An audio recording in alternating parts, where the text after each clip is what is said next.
Hello, ladies and gentlemen. Capital G here with new deck tech, and we're going to be looking at, for our commander this time, Damia, Sage of Stone. Now, I'm doing something a little different with this deck tech. Unlike my other deck techs, where those are decks that I own, I played. This one is just a brew. I don't have all of these cards. I've got a lot of them, but not all of them. I don't actually own a copy of Damia. But I thought it would be fun to brew with her after seeing her performance in a recent episode of Commander Versus. John Suarez piloted her to victory, but she had a little bit of help, and that's what inspired me to make this build. So let's go through it. Let's start with our mana rocks here. Just the cheap mana rocks: Cold Steel Heart, Commander Sphere, all 1, 2, 3 mana rocks. We also have a Dreamscape Artist, which pairs nicely with Damia because it asks us to discard cards from our hands in order to pull basics out of our deck. We got Hera over here, does the same deal. Hour of Promise. I am running Urborg and Cabal Coffers in this deck. So Hour of Promise, 5 mana sorcery that gets both of those cards into play. Makes perfect sense to me. Soul Rain, Smig Signet, Prismatic Lens. We have the filtering if we need it, but in this case I wanted the ramp. So that's why I've got Prismatic Lens going rather than my usual prisms. Sultai Banner, Dark Steel Plate here, Lightning Greaves and Swiftfoot Boots. All this equipment is specifically for Damia. Now, what inspired me to build the deck precisely was a card that was played not by John Suarez in that game, but by Justin. Awaken The Erstwhile. Justin played this card, and John eventually got Damia out and basically dominated the game. So it seems to make sense to me that the Damia player would actually want this card. So Awaken The Erstwhile is the trigger. And because we want everyone else to discard cards too, Bottomless Pit, we got Cabal Conditioning, an old favorite of mine. I was playing it in like standard casual at the time. Back in the Scourge days. Burgeoning was a great card that Suarez did play, so we've got it here. I'm not usually a huge fan of Burgeoning, but in this deck where we want to get Damia out and have our hand pretty much empty all the time, excellent addition. Cutting Lithomancer, of course, Dark Deal. Everyone discards their hand and draws one less. So, again, another excellent addition here. Nezahal. Hey, we discard cards from our hand to blink it, and then we draw them right back up on our upkeep. A 1 with nothing. This may seem like an odd ad, but this is one of the strangest cards ever printed, and it was actually relevant in Standard at the time. There was, I forget the name of the card, it was an owl of some sort that punished people for having too many cards in their hand, and so the only defense against that in Standard was 1 with nothing. One mana black instant, discard your hand. In Damia, it's basically a windfall, like a windfall effect. So you got 3-4 cards, you got a couple cards left in your hand, and you just want to dump them and get a fresh set of 7. Only costs you 1 black mana to do it. Oppression. Whenever a player casts a spell, they force a discard. Putrid Imp is sort of like another copy of 1 with nothing, except we can control the pace that we discard our cards at with this. I used to run a mono black Reanimator, and since I didn't have any Entombs, I never managed to secure a copy of that at the time. I instead ran Putrid Imp. It would be Dark Ritual, Putrid Imp, discard a creature from my hand, animate dead. So this guy is actually really good. I speak from experience on this one. Love this Imp. A 1/1. It's a 1/1. Discarding a card allows him to fly. Once you have 7 cards in your graveyard, he becomes a 2/2, but he can't block. He's not there for attacking or blocking, really. He's really there as a discard outlet, so you can discard cards at will and draw back up on your upkeep. Rotting Rats forces the table to discard, and it has Unearth, so you can pull it out a second time. Zombie Infestation, discard 2 cards, get a 2/2 zombie token. Why not? Archaeomancer. We are playing a lot of instants and sorceries in this deck, so nice to get one of them back, and that's what he's here for. Body Double. To copy a creature that's in our graveyard if they end up in our graveyard at some point. Connive and Concoct.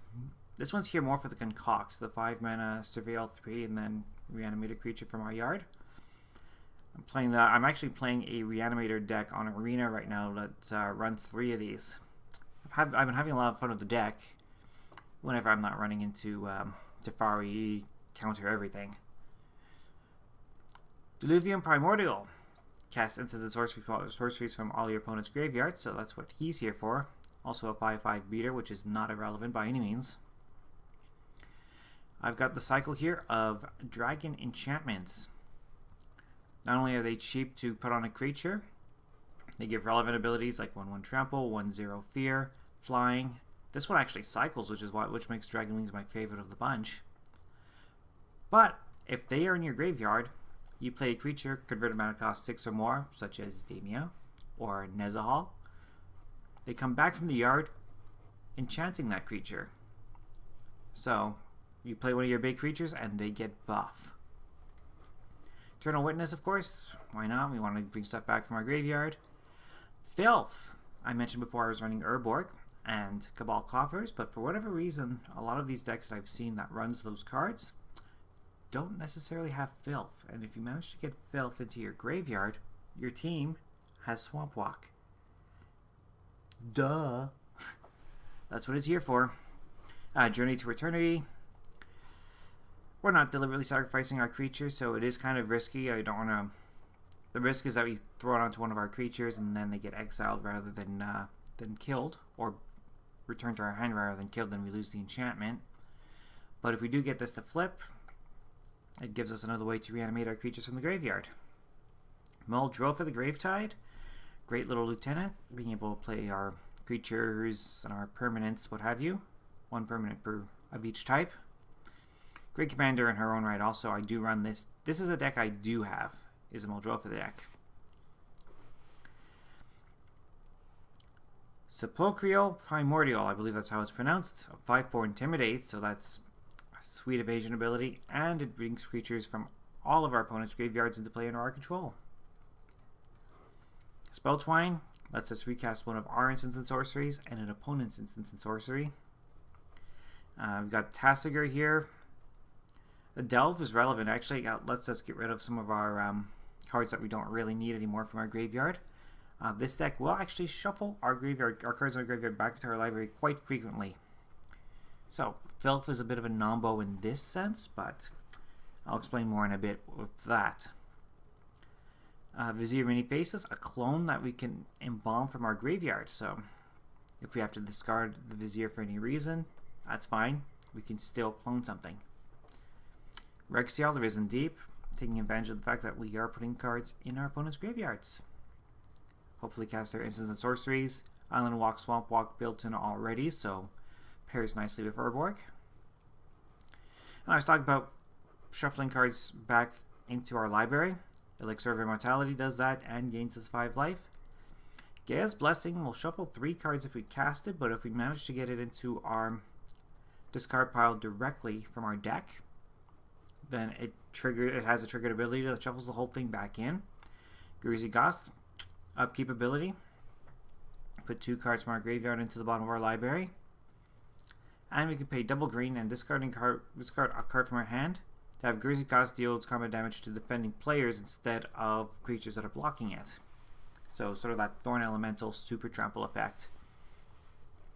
And Temporal Cascade is a nasty, nasty weapon in Damia, because it says here, choose one. Each player shuffles his or her hand and graveyard into their library, or each player draws 7 cards. Now we can pay the additional 2 mana to choose both options. The reality is we're only ever going to use that first option. Each player shuffles his or her hand and graveyard into their library. That means you play this, you pass turn, nobody has cards in hand, nobody has cards in their graveyard. It's a top deck game. Until it gets to your turn, you draw back up to 7. Mending of Dominaria, another way of resetting our graveyard. And also any lands that may have ended up there into our graveyard will come back into play when we hit Chapter 3. Avatar of Woe, Dominant Force, 6/5 Fear. It says 8 mana, but it's quite easy to play for 2 if things are going your way in the game. And it says tap, destroy target creature. It can't be regenerated. So you have a beater and a creature killer, and when it comes to your turn, you choose whether to swing or whether to hold back and slay the opposing beasts. Bramble Crush, destroy target non-creature permanent. That includes planeswalkers. Sweet Uncommon. I don't see this one floating around too much or discussed too much, but with War of the Spark being a thing, scoop these up. It's a great way for green to remove opposing planeswalkers. Damnation, destroy all creatures that can't be regenerated. I do happen to have a copy of this card, but for those that don't really want to drop $30 on a piece of cardboard, there are cheaper board sweepers, such as the one that destroys non-enchantment creatures. Extinguish All Hope, I think it's called. Discovery and Dispersal. Just a simple little draw spell or a bounce spell, depending on what you need at the time. Demonic Tutor. It's Demonic Tutor. You pull a card out of your deck. Again, budget alternative is Diabolic Tutor, which costs 4 rather than 2, but it's an option there. Final Parting. I keep Final Parting in here because it lets you search for 2 cards, one for your hand and one for your graveyard. This is a way to put Gaia's Blessing from your library directly into your graveyard and shuffle everything back in, including the Final Parting. Gaia's Blessing's trigger won't go off until the spell finishes resolving and hits your graveyard. So, Mystical Tutor explains itself. Find yourself an instant or sorcery, put it on top. Psychosis Crawler. That's one of our main pieces of offense here because we're drawing 3, 4, 5 cards on each of our upkeep. So yeah, why not? Let's do that. Even better, Taigam. It says skip your draw step. Well, we're already skipping our draw step, so I don't care. At the beginning of your upkeep, look at the top 3 cards of your library. Put one of them into your hand and the rest on into your graveyard. And you can actually stack this so you draw your cards from Damia first and then use Taigam, or vice versa. That black tap and exiling cards from your graveyard to give a creature -X/-X can also be really handy when it's time to start reshuffling your yard back into your deck. Time of Need. Get some of your legendary creatures, including Muldrotha. Underrealm Lich. Same thing as Taigam, except this happens on every card draw. So you've got Damia, you've got Underrealm Lich 7 times. You'll be looking at your top 3 cards, choosing one for your hand and putting the rest into your graveyard. And this again will trigger Gaia's Blessing. The fact that you can pay 4 life and make this guy indestructible is also really strong. And because this card has had a huge impact not only on that episode of Commander Versus that I referred to, but also on the most recent episode at this, as of this recording, of Game Nights. I'm sure the stock on this card is going way up. Jeremy Knoll is right. This card is amazing. And as far as lands go, we've got to want our shock lands. There's our Cabal Coffers. I threw in a Drownyard Temple because if this ends up in the graveyard at any point, you can just pay 3 mana, and it's essentially a wrap spell if this hits your graveyard before it hits play. Evolving Wilds, Terramorphic Expanse. Command Tower, of course, to get all your colors. Just as a bit of spice, some of the Kamigawa legendary lands. These are nice because they enter untapped, give us colors, and interact with our legendary permanents, either untapping them, granting them fear, or granting them a buff of +1/+1. Got Ghost Quarter here, pop a land. Opulent Palace taps for all our colors. Strip Mine because Strip Mine. I'm also running Tainted Isle and Tainted Wood because Urborg. But that means that these lands, even with our basic swamps, will tap for black-green or black-blue once we have a swamp in play. And they come in untapped, which is good for tempo. Terramorphic Expanse, of course. Evolving Wilds we saw earlier. Thespian Stage. Depending on how the game plays out, perhaps copy of Cabal Coffers. And we're also playing the check lands. So we've got Woodland Cemetery over here. The others, I think, are further up. Yep, there's Hinterland Harbor right here. So we're playing all 3. This deck list has all 3 check lands and all 3 applicable shock lands. Yeah, and let's have a quick look at some of the stats on this deck. So let's go back to the top here. Over to our overview. Apparently it's about a $335 deck, but again, for more budget-oriented players, some of the cards you can replace to bring down the price. It would be, say, the Demonic Tutor. It would be the Strip Mine, the Damnation. It's very easy to shave $100, $150 off the price of this deck by replacing the shock lands with something perhaps that comes into play tapped rather than giving you the option to shock. There's no early drops other than the mana rocks, really. So if the lands come into play tapped, it's not that big a deal. And let's see what EDH recommends for this deck. And you're getting a live reaction. I haven't clicked on this thing yet, so let's see what the EDH suggestions are. Every day we're buffering. Rift, of course. If you want to put more money into the deck, of course, the fetch lands. Cultivate, Counterspell, Steve. Reliquary Tower? No, I wouldn't say so. There's other decks that would definitely welcome it, but this build would not. Putrefy, well, it's a good removal spell. We are very light on removal, so that is worth considering. Temple of Mystery, the Scry lands. Again, that would be an excellent alternative to the shock lands. Ramanap Excavator. We're not really in any hurry to play the lands from our graveyard. We have other ramp and other means, so I don't see this as necessary, but it is definitely worth considering. And Temple of the False God, well, we have a 7-mana commander, so maybe. Alright. So that is my take on Damia, Sage of Stone. Sage of Stone. Let me know what you guys think of the deck, and also what do you think of this new sort of video setup. I've been playing around a bit, and I finally got the camera going alongside the monitor recording, so gives us a nice little visual here. So what do you think about the visual? What do you guys think about the deck?